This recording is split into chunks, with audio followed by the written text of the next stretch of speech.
परिचय।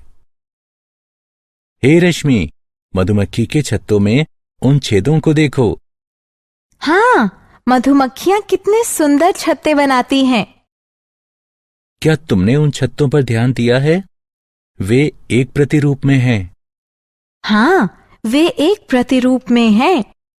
प्रकृति में हम बहुत सी चीजों में प्रतिरूप प्राप्त कर सकते हैं। चीजें जैसे? जैसे पाइन कोन। वाह, मैंने पहले कभी इस प्रतिरूप पर ध्यान नहीं दिया था।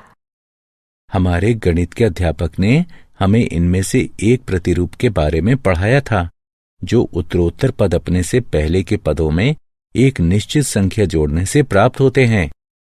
ये मजेदार है। मैं भी ऐसे प्रतिरूपों के बारे में जानना चाहती हूँ।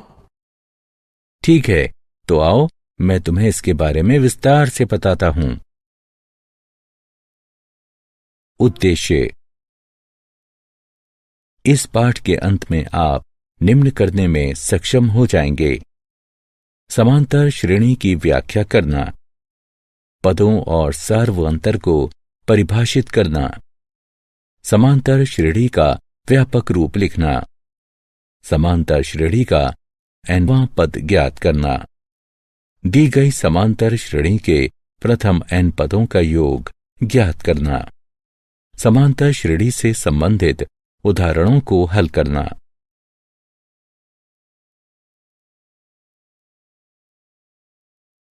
परिभाषा। प्रकृति में बहुत सी वस्तुएं एक प्रतिरूप का अनुसरण करती हैं, जैसे सूरजमुखी के फूल की पंखुड़ियां, कैक्टस पर पाए जाने वाले प्रतिरूप इत्यादि। समांतर श्रेणी इस प्रकार के प्रतिरूपों का अध्ययन है। समांतर श्रेणी को समांतर श्रृंखला भी कहा जा सकता है। समांतर श्रेणी के बारे में बात करने से पहले आइए जान लें कि श्रृंखला क्या होती है। श्रृंखला उन संख्याओं का समूह होती है जो एक निश्चित प्रारूप का अनुसरण करते हैं। हम श्रृंखला की प्रत्येक संख्या को पद कहते हैं। श्रृंखला के इन उदाहरणों को देखिए। यह पहला पद है, यह दूसरा पद है, यह तीसरा पद है, और इसी तरह आगे भी। एक समांतर श्रेणी संख्याओं की एक ऐसी सूची है जिसमें प्रत्येक पद अपने पहले पद के अतिरिक्त अपने पद में एक निश्चित संख्या जोड़ने पर प्राप्त होता है। यह निश्चित संख्या AP का सार्वअंतर कहलाती है। इस श्रृंखला को देखिए। हम देख सकते हैं कि यहाँ सार्वअंतर 3 है। व्यापक रूप से हम एक समांतर श्रृंखला को निम्न प्रकार लिख सकते हैं, जहां A पहला पद है और D पदों के बीच का अंतर, जिसे सार्वअंतर कहते हैं। इस उदाहरण को देखो। हम देख सकते हैं कि इस श्रृंखला में प्रत्येक पद में 3 का अंतर है, अतः 1 बराबर 1 यानी पहला पद, और D बराबर 3 यानी पदों के बीच सार्वअंतर। A और D के प्रयोग से श्रृंखला का निर्माण करें। हम जानते हैं कि AP A जमा D, A जमा 2D, A जमा 3D आदि है। A और D का मान रखने पर हमें प्राप्त होता है 1 जमा 3, 1 जमा 2 गुणा 3, 1 जमा 3 गुणा 3 आदि, जिससे श्रृंखला 1, 4, 7, 10 आदि प्राप्त होती है। समांतर श्रेणियां 2 प्रकार की होती हैं: परिमित समांतर श्रेणियां और अपरिमित समांतर श्रेणियां। वह समांतर श्रेणी जिसमें पदों की संख्या परिमित होती है या जिसमें एक अंतिम पद होता है, उसे परिमित समांतर श्रेणी कहते हैं। और समांतर श्रेणी जिसमें पदों की संख्या अपरिमित होती है या जिसमें कोई अंतिम पद नहीं होता, उसे अपरिमित समांतर श्रेणी कहते हैं।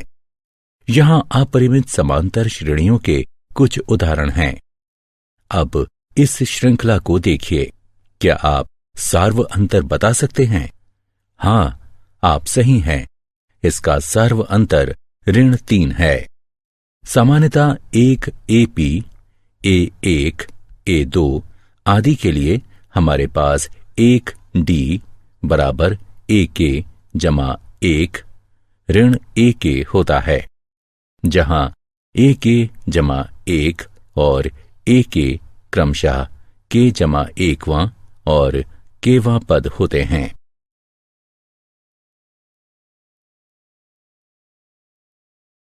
उदाहरण। आइए कुछ उदाहरण हल करें। इस श्रृंखला को देखिए। हम ज्ञात करेंगे कि ये संख्याएं AP बनाती हैं या नहीं।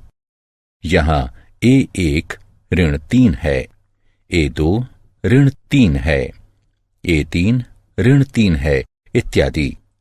आइए A2 ऋण A1 ज्ञात करें, जो कि 3 ऋण 3 के बराबर है, जो कि 3 जमा 3 बराबर 6 के है। साथ ही A3 ऋण A2 बराबर ऋण 3 बराबर ऋण 6 है। इसी तरह A2 ऋण A1 A3 ऋण A2 के बराबर नहीं है। दी गई श्रृंखला समांतर श्रेणी नहीं है।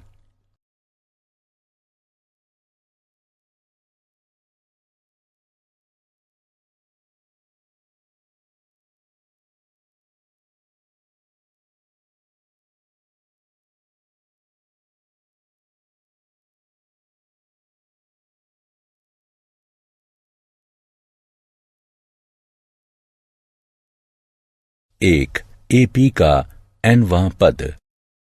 यदि एक समांतर श्रेणी का पहला पद A1 है और उत्तरोत्तर पदों का सार्व अंतर D है, तो श्रृंखला का nवां पद निम्नलिखित होगा।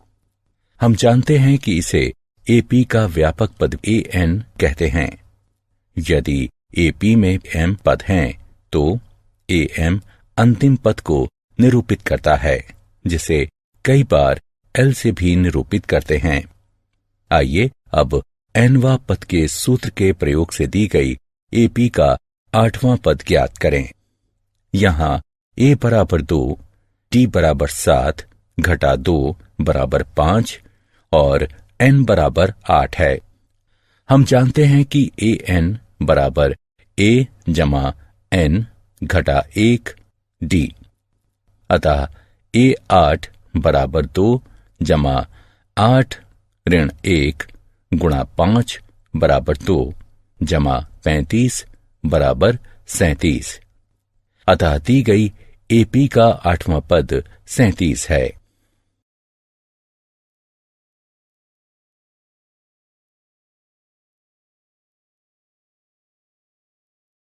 उदाहरण। वह AP ज्ञात कीजिए जिसका चौथा पद 6 और 7वां पद 9 है। हल।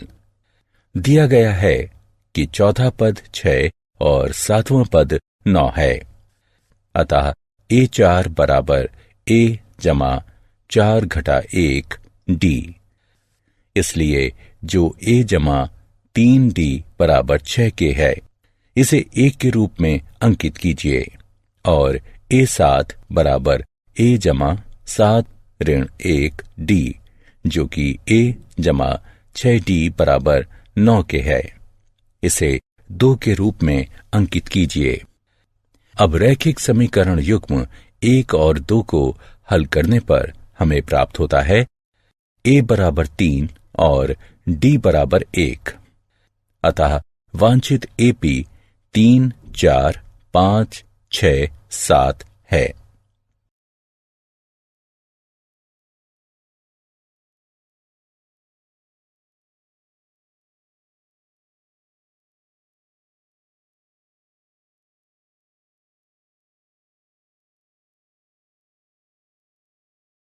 AP के प्रथम n पदों का योग।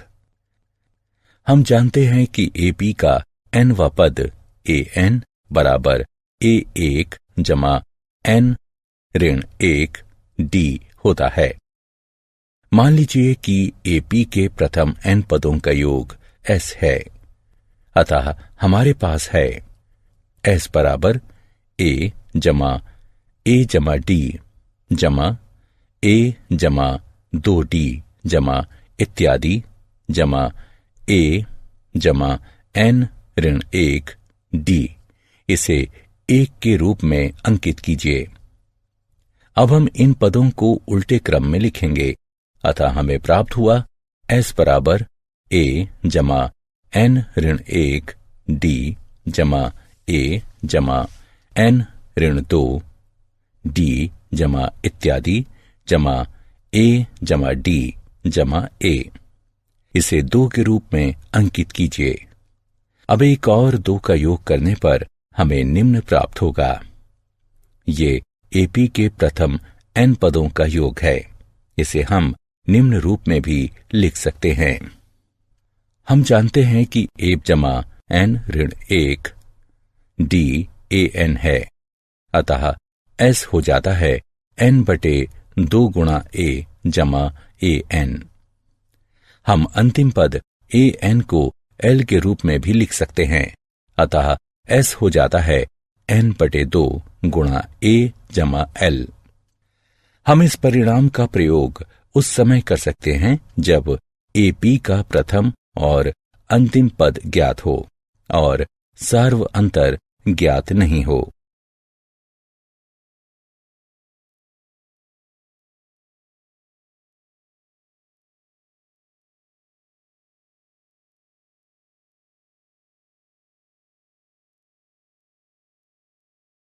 उदाहरण AP बराबर 2, 4, 6 इत्यादि के प्रथम 40 पदों का योग ज्ञात कीजिए।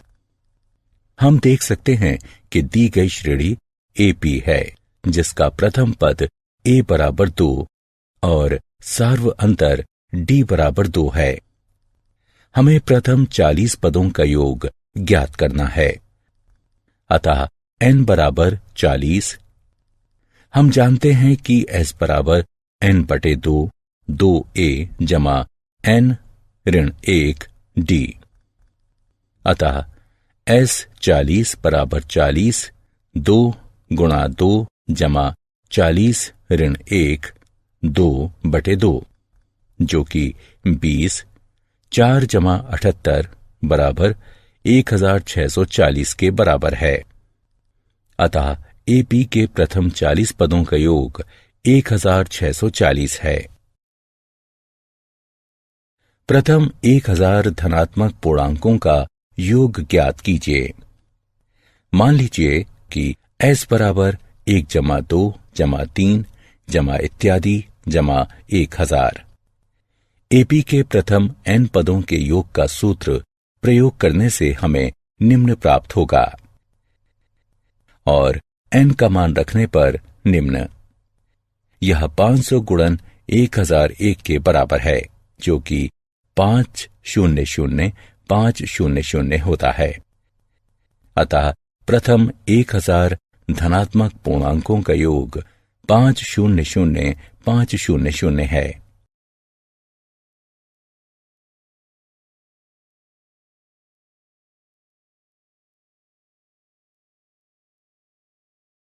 प्रथम n धनात्मक पूर्णांकों का योग ज्ञात कीजिए। मान लीजिए कि Sn बराबर 1 जमा 2 जमा 3 जमा इत्यादि जमा n। हम देख सकते हैं कि a बराबर 1 और अंतिम पद ln है, अतः सूत्र Sn बराबर n बटे 2 गुणा a जमा l का प्रयोग करते हुए हमें निम्न प्राप्त होगा। अतः प्रथम n धनात्मक पूर्णांकों का योग Sn बराबर n गुणा n जमा 1 बटे 2 होगा।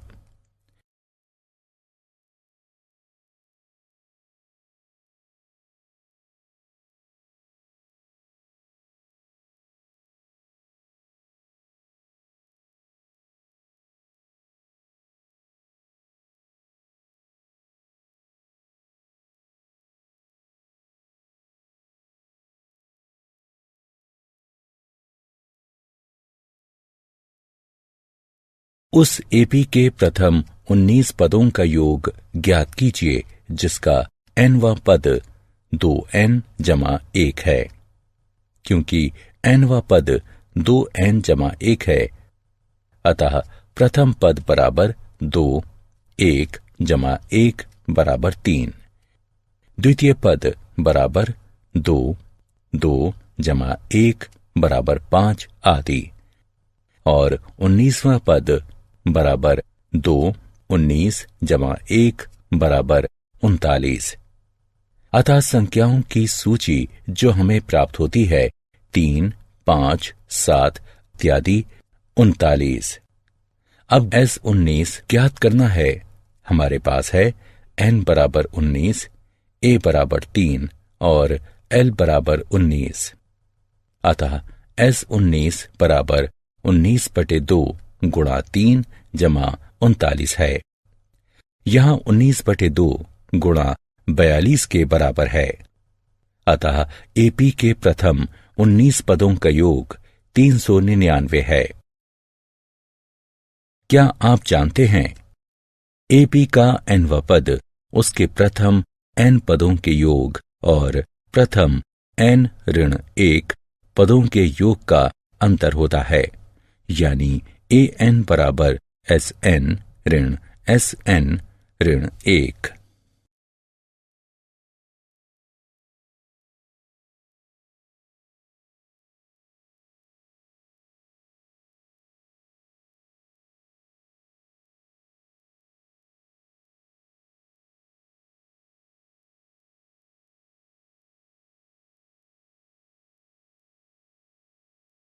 सारांश। आइए हमने जो कुछ सीखा है उसे संक्षेप में दोहराएं। एक समांतर श्रेणी संख्याओं की एक ऐसी सूची है जिसमें प्रत्येक पद अपने पहले पद के अतिरिक्त अपने पद में एक निश्चित संख्या जोड़ने पर प्राप्त होता है। निश्चित संख्या d को सार्व अंतर कहते हैं। एपी का व्यापक रूप a जमा d, a जमा 2d, a जमा 3d आदि होता है। एक एपी जिसका प्रथम पद a और सार्व अंतर d हो, उसका nवां पद या व्यापक पद an बराबर a जमा n ऋण 1 d होता है। एपी के प्रथम n पदों का योग निम्न होता है। यदि l परिमित एपी का अंतिम पद यानी nवां पद है तो एपी के सभी पदों का योग निम्न होता है।